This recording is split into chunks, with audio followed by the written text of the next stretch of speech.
Good morning to you all. A hearty welcome back to our literature class. Before we begin today's topic, let's recall what we have done yesterday. We were listening to Bassanio's speech wherein he speaks of reality versus appearance. What appears to be outside is different from what is inside. To state this, he gives a number of examples.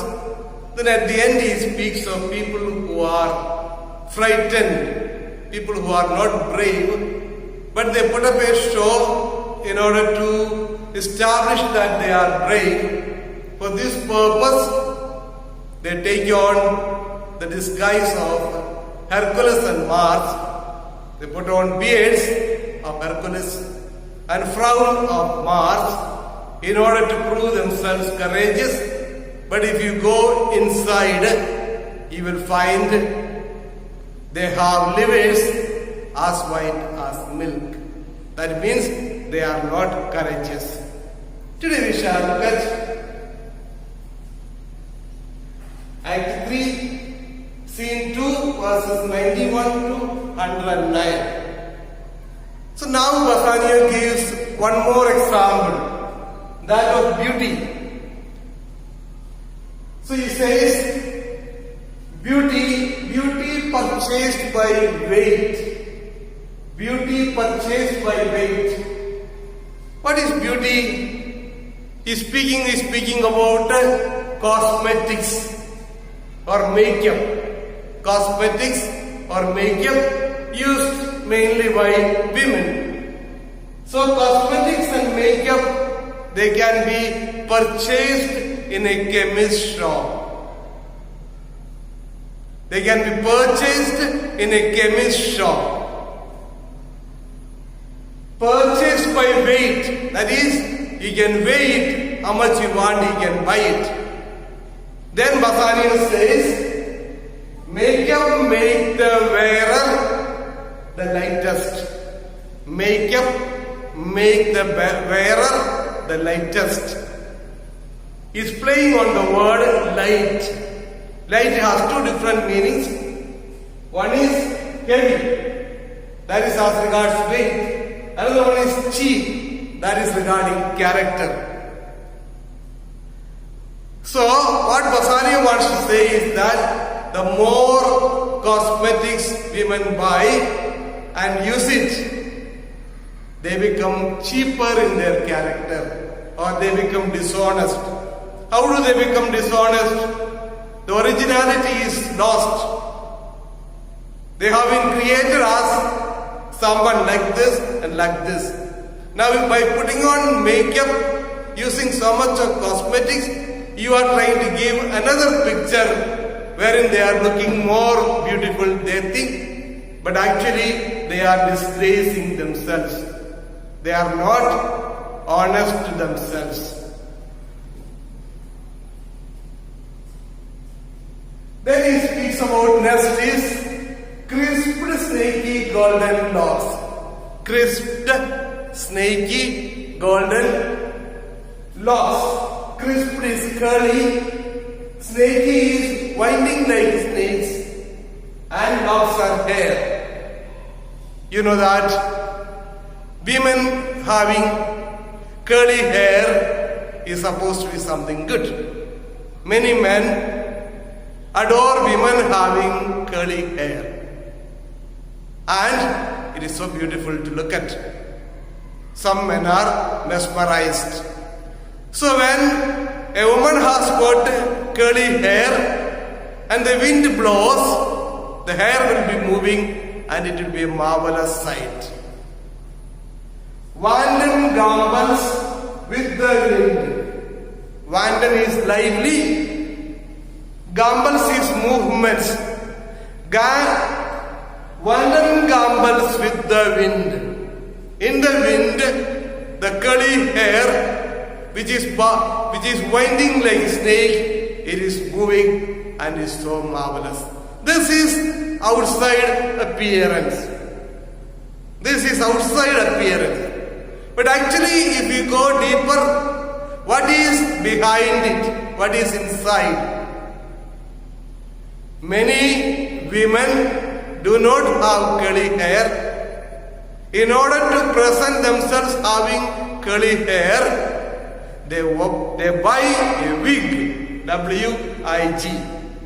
A wig, artificial hair. Dowry of a second head. Dowry of a second head, Bassanio calls it. Dowry of a second head means dowry is to possess or to own. They own a second head, that is artificial hair. That is to say, how are artificial hair or wig are made?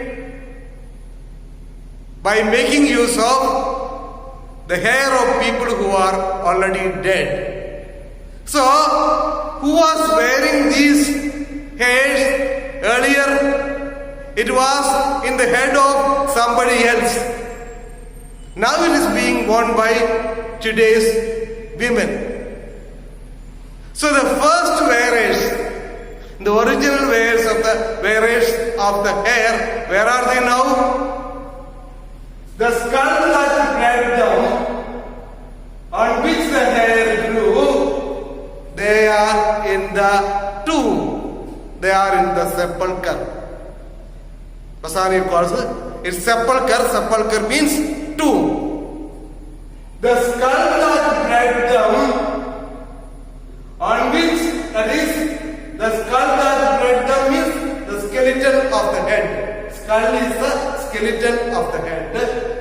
That bled down, on which the hair grew, is in the sepulchre, is in the tomb. That is to say, the original owners of the hair are dead and gone.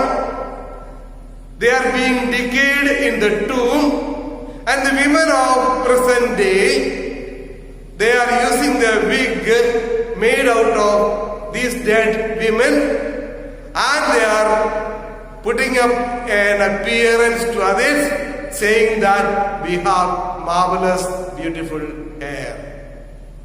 Therefore, it is only a show. Then Bassanio says, thus, therefore, ornament is but the guide shore to a most dangerous sea. Ornament is but a guide shore to a most dangerous sea. You know that some seas are very dangerous. If you get into the sea, you are sure to drown because there are undercurrents and so many dangers in the sea. But outside, when you go to the sea, the beach looks so wonderful, so charming. So looking at the beach which is so beautiful, don't be deceived. There are so many dangers inside that sea. Therefore, ornament. Yesterday we have seen already. I told you the catchy word is ornament. Ornament means outward show. Ornament is but the guiled shore. Outward shores are guiled shores. What is the meaning of guiled? Deceptive or tricky. Deceptive or tricky. Therefore, outward shores are deceptive or tricky. Just like a beautiful beach gives us an idea that the sea is so wonderful, but some of the seas are so dangerous. Then Bassanio will try to conclude saying, like a beauteous scarf veiling an Indian beauty. Like how outward shores are covering up in order to show that you are good, is like a beauteous scarf veiling an Indian beauty. You know what the scarf is? A piece of cloth tied around normally women and girls among the Catholics and Protestants, Christians. Normally when they go to church, they tie a scarf. So, it is like a scarf that is veiling an Indian beauty. The reference is to the Elizabethans believed that people who are fairer in complexion, they are the most beautiful women. Women who were dark were not considered beautiful. So, an Indian woman uses a scarf in order to hide her darkness. So outside she looks so beautiful. When you open it up, under the cover, she is very ugly looking. It is in this manner people are covering their outward, inward evils by putting up an outward show. Then he says, in a word. In a word means in short, false appearances are traps set by cunning people to trap the wise. So in short, now he is concluding, Basani is concluding his speech and he says, in a word, in short, false appearances are traps set by cunning people to trap the wise. Therefore, be careful. Don't make your judgment looking at the outward things. You must be able to go beyond and see what is inside.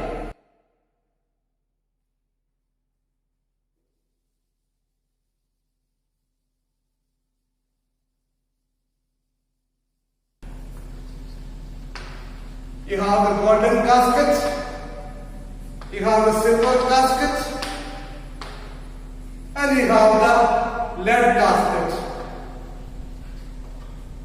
So Basanian looks at each of them and he says, golden casket is gaudy. G-A-U-D-Y. Gaudy means showy. It is showy.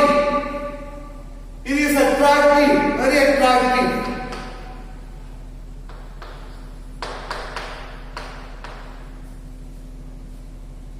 It's very attractive. It is over bright. It is over bright. So golden casket is gaudy, that is showy. It is attractive. It is over bright. It is promising. It is promising. And then he calls it Midas.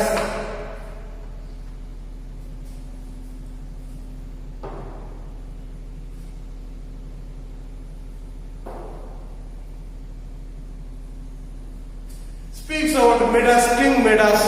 King Midas was after wealth and gold. He wanted to have a special boon from the gods that whatever he touches will turn into food. So, whatever he touches will turn into gold. Unfortunately, the boon was granted. When he touched the food also turned into gold and he could not eat. So that is a reference. So gold is, though it is showy, it is promising, but I shall not choose. Then he goes to silver. He calls it common drudge. Common drudge is also attractive. It's also attractive. It's also promising.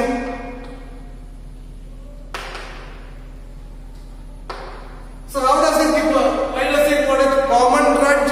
Calls it common drudge because it's a metal used for exchange of coins. Drudge means slave. It's a common slave because it's being passed on from one hand to another. But it is promising. Whenever he says promising, it refers to what is written on the casket. So what is written on the golden casket is very promising. what is written on the silver casket also is promised. Then he turns towards the lead casket and he says, is unattractive.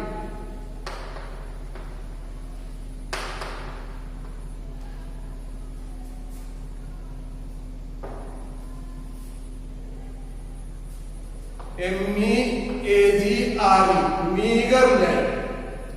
He calls it meager lead, unattractive, meager lead. And is it promising? No, it is unpromising.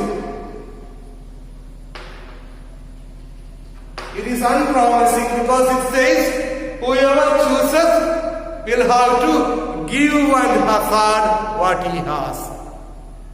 One who chooses will have to give one hazard what he has. So it says it is rather threatening. Threatening. It is rather threatening. So after looking at every casket and making the comment, he says, I shall not choose the golden casket. I shall not select the silver casket, but I shall select the lead casket, which is a meager lead and unattractive. And he wishes that the selection which he is going to make will lead to joy. Before we conclude, homework for you.